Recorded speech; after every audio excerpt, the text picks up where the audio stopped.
ফুলকি এবার রোহিতকে খুঁজে বের করার নতুন প্ল্যান বের করে ফেললো। হ্যাঁ বন্ধুরা, এমনটা হতে চলেছে আজকের পর্বে। বিস্তারিত জানতে ভিডিওটিতে লাইক দিয়ে চ্যানেলটিকে সাবস্ক্রাইব করে পুরো ভিডিওটি তোমরা দেখতে থাকো। গল্পের শুরুতে আমরা দেখতে পারবো রোহিত বলতে লাগলো, এটা কিসের শব্দ, কিসের শব্দ শুনতে পাচ্ছি। তখনই রোহিত অংশুকে বলতে লাগলো, অংশুদা এদিকে আসো তো একবার। আর এদিকে ছদ্মবেশে সিনা বলতে লাগলো, আবার পুলিশকে ডাকছে কেন, সেটাই তো বুঝতে পারছি না। অংশু তখন সেখানে আসলে বলতে লাগলো, অংশুদা তুমি কি শুনতে পাচ্ছ একটা কিসের আওয়াজ, টিকটিক করে শব্দ হচ্ছে। তখনই অংশু বলতে লাগলো, হ্যাঁ আমিও তো শুনতে পাচ্ছি, আমাদেরকে না একটু খুঁজে দেখতে হবে। এই বলে এদিক ওদিক করে চারিদিকে খুঁজতে থাকি, কিন্তু কোথাও কিছু দেখতে পায় না। অংশু তখন বলতে লাগলো, ও আমি এদিকটা দেখছি রোহিত, তুমি ওই দিকে যাও। রোহিত তখন ওইদিকে খুঁজতে চলে যেতে লাগলো। আর তখনই দেখতে পায় অংশু যে ঠাকুরের নিচেই একটা শব্দ শোনা যাচ্ছে। রোহিতকে তখন বলতে লাগলো, রোহিত এদিকে এসো, এদিকে এসো, এই তো শব্দটা এদিক থেকে আসছে।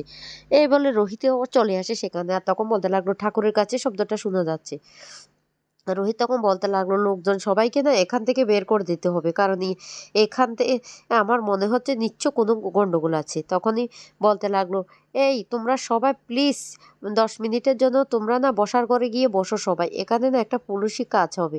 তখনই ফুলকি বলতে লাগলো, কি হয়েছে, কি হয়েছে স্যার। রোহিত তখন বলতে লাগলো, এত কথা বলছো কেন, যেটা বলছে সেটা করো না, সবাই প্লিজ এই বসার ঘরে গিয়ে একটু বসো। আর তখনই রোহিত বলতে লাগলো, এবার অংশুদা আমাদেরকে দেখতে হবে। অংশু তখন বলতে লাগলো, আগে ঠাকুরটাকে সরিয়ে দিলে ভালো হয় না। তখনই এই কথা শুনে লাবু বলতে লাগলো, হ্যাঁ হ্যাঁ ঠাকুরটাকে আমি সরিয়ে নিচ্ছি। এই বলে লাবু ঠাকুরটাকে সরিয়ে নেয়। এদিকে হঠাৎ করে একটা লোক বলতে লাগলো, এমা কি বোমার আওয়াজ শোনা যাচ্ছে মনে হচ্ছে। তখন সবাই খুব ভয় পেয়ে যায় আর বলতে লাগলো, এখানে বোমা, এখানে বোমা কোথা থেকে আসবে। তখন রোহিতরা বলতে লাগলো, প্লিজ আপনারা বসার ঘরে গিয়ে একটু বসুন, আমরা দেখছি তো, আমরা দেখে আপনাদেরকে জানাচ্ছি। এই বলে রোহিত এক একটা লোককে সবাইকে আস্তে আস্তে করে বের করে দিতে লাগলো। আর সবাইকে বলতে লাগলো, প্লিজ আপনারা এখানে আসবেন না।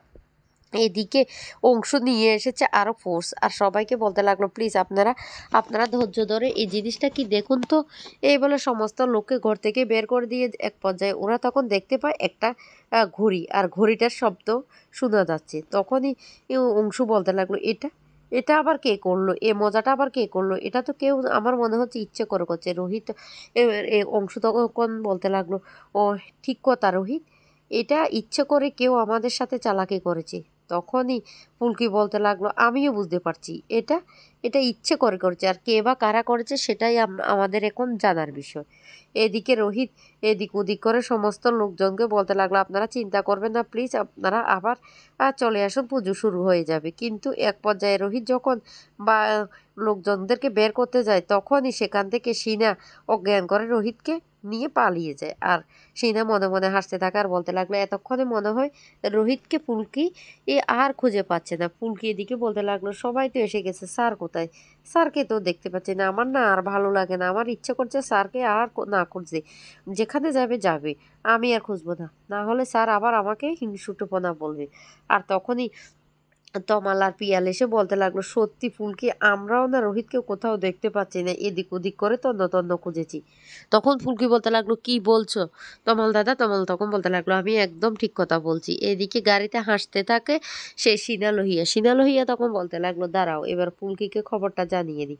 তখনই ফুলকির মোবাইলে ফোন করে আর বলতে লাগলো, ফুলকি দাস কি ভেবেছো, রাখতে পেরেছো আটকে তোমার স্বামীকে, তোমার স্বামী এখন আমার কাছে। আমি বলেছিলাম না ওকে 30 তারিখ বিয়ে করব, তোমাকে তো আমি বলেছিলাম ভালোই ভালো ডিভোর্স পেপারে সইটা করে দিতে, তুমি দিয়েছো, দাওনি। আমি তো আবার রোহিতকে বিয়ে না করে থাকতে পারবো না, তাই আমি রোহিতকে কিডন্যাপ করে নিয়ে এসেছি। যা শুনে ফুলকি কান্না ভেঙে পড়ে।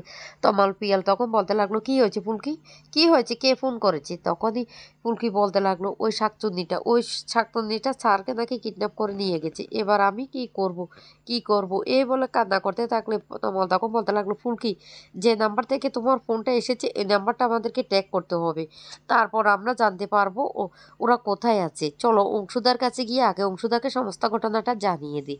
এদিকে সিনা গাড়িতে বসে বসে হাসতে থাকে আর বলতে লাগলো, ভাগ্যিস অভিরূপ নামে একটা লোকের সাথে আমার পরিচয়টা হয়েছে, আর অভিরূপ আমাকে সবটা বলে দিয়েছে, কারণ ছদ্মবেশে অভিরূপ সিনার কাছে গিয়ে বলতে লাগলো, আমি বুঝতে পারছি আপনি রাজমহলের উপর নজর রাখছেন, কিন্তু তাতে কোনো লাভ হবে না। আমি জানি আপনি রোহিতকে বিয়ে করতে চাইছেন, তাই আমি আপনাকে বলি আপনাকে অন্য উপায়ে রোহিতকে কিডন্যাপ করতে হবে, আর সেটা যদি জন্মাষ্টমীর দিনে করেন তাহলে কিন্তু খুব ভালো হবে।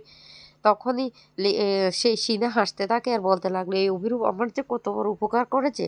আর তখন সিনা অভিরূপকে বলেছিল, এই কাজটা যদি আমি সাকসেস করতে পারি আপনাকে না আমি যাই চাইবেন আপনি আমি তাই দিয়ে দেব। এদিকে ফুলকি কান্না করতে করতে চলে আসে অংশুমানের কাছে আর এসে বলতে লাগলো, দাদাভাই দাদাভাই দেখতেই পেয়েছো এবার কি থেকে কি হয়ে গেল, এবার আমি কি করব, স্যার এখন কোথায় আছে, কোথায় খুঁজে বের করব। তখন বড় রানীমা বলতে লাগলো, ফুলকি এটা কি করে সম্ভব, কি করে হয়ে গেল। ফুলকি তখন বলতে লাগলো, তোমরা তোমরা সবাই আমাকে বলেছো আমি নাকি হিংসুটেপনা করি, আমি হিংসুটেপনা করি, দেখতে পেয়েছো এবার শাকচুন্নিটা কিভাবে নিয়ে গেছে, আমি এবার স্যারকে কোথায় খুঁজে পাবো।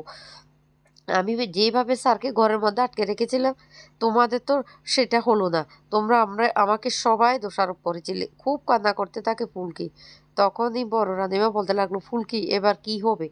অংশু তখন বলতে লাগলো, আমাদেরকে তো একটা না একটা উপায় বের করতে হবে। তখনই ফুলকি বলতে লাগলো, স্যার একবার গিয়ে সিনালোহিয়ার বাড়িটা খোঁজ করলে আমাদের কেমন হয়, ওই বাড়িতে আছে কিনা। আমি কিন্তু স্যারের মুখে শুনেছি সিনালোহিয়ার নাকি বাবা আছে। এই বলে ফুলকি পুলিশ বাহিনী নিয়ে স্বাগতা ম্যাডাম এবং অংশুমানকে সাথে নিয়ে চলে যায় সিনালোহিয়ার বাড়িতে। আর সেখানে গিয়ে দেখতে পায় সত্যি তার বাবা আছে, কিন্তু তার বাবা বলতে লাগলো, আমার মেয়ের না এসব ও কিছু আমার একদম সহ্য হয় না, আমার ভালো লাগে না। আমি অনেকবার তাকে বোঝানোর চেষ্টা করছি কিন্তু সে কিছুতেই বুঝতে চায় না।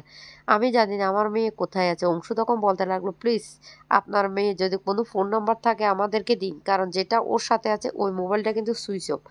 তখনই ওই সিনার বাবা বলতে লাগলো, আমি যে সব কাজে ওকে বাধা দিই না, ও আমাকে দেবে না, থাকলেও ও আমাকে দেবে না। আমি চাই আমার মেয়েকে আপনারা খুঁজে বের করুন। তখন ফুলকি খুব কান্না করতে থাকে আর বলতে লাগলো, আমি কি আমার স্যারকে খুঁজে পাবো না, পাবো না আমার স্যারকে খুঁজে, এই বলে খুব কান্না করতে থাকে। আর ফুলকি এক পর্যায়ে মনে মনে বলতে লাগলো, না ফুলকি দাস কান্না করলে হবে না, মা কালী তুমি আমাকে কেন আমার এক সাজানো গোছানো জীবনটাকে এভাবে এলোমেলো করে দিয়েছো। আমাকে একটা পথ দেখাও, আমাকে খুঁজে বের করতে হবে স্যার কোথায় আছে। এই বলে ফুলকি এই বলতে লাগলো, স্যার যে আমাকে সিনা লোহিয়ার ব্যাপারে অনেক কথা বলেছে, সেটা সেটা আমাকে ভাবতে হবে। নিশ্চয়ই আমি সেখান থেকে কিছু না কিছু পথ বের করতে পারবো। এই বলে ফুলকি ভাবতে থাকে। আর এক পর্যায়ে ফুলকির হঠাৎ করে মনে পড়ে যায় কলকাতার সেই গেম ভিলেজের কথা। আর সেখানে সিনা বলেছিল নাকি স্যারকে বিয়ে করবে, আগে বিয়ের কথা ঠিক হয়ে গেছিল, সেখানে বিয়ে করে সেরে নেবে। আর ফুলকি তখন বলতে লাগলো, আমার মাথায় আইডিয়া এসেছে, অংশুদা অংশুদা বলে চিৎকার করতে থাকে। তখন অংশুদা কাছে আসলে বলতে লাগলো, ও দাদা ভাই আমার না মাথায় এসেছে, স্যারকে নিশ্চয় কলকাতার গেম ভিলেজে ওরা আটকে রেখেছে, কারণ এর আগেও বিয়ে করার চেষ্টা করেছিল। অংশু তখন বলতে লাগলো, ঠিক আছে ফুলকি সাবধান, আমাদেরকে সাবধানে সেখানে যেতে হবে। তারপরে ফুলকি সে আবার অংশু স্বাগতা ম্যাডামদেরকে নিয়ে সেই গেম কলকাতার গেম ভিলেজে চলে যায়। তো বন্ধুরা সত্যি সত্যি কি সেখানে রোহিতকে খুঁজে বের করতে পারবে ফুলকি, সেটাই তোমরা দেখতে পারবে আগামী পর্বে। আর সেটা দেখার জন্য যারা এখনো চ্যানেলটিকে সাবস্ক্রাইব করেনি সাবস্ক্রাইব করে রাখবার, পাশে থাকা বেল বাটনটি অবশ্যই অল করে রাখবে।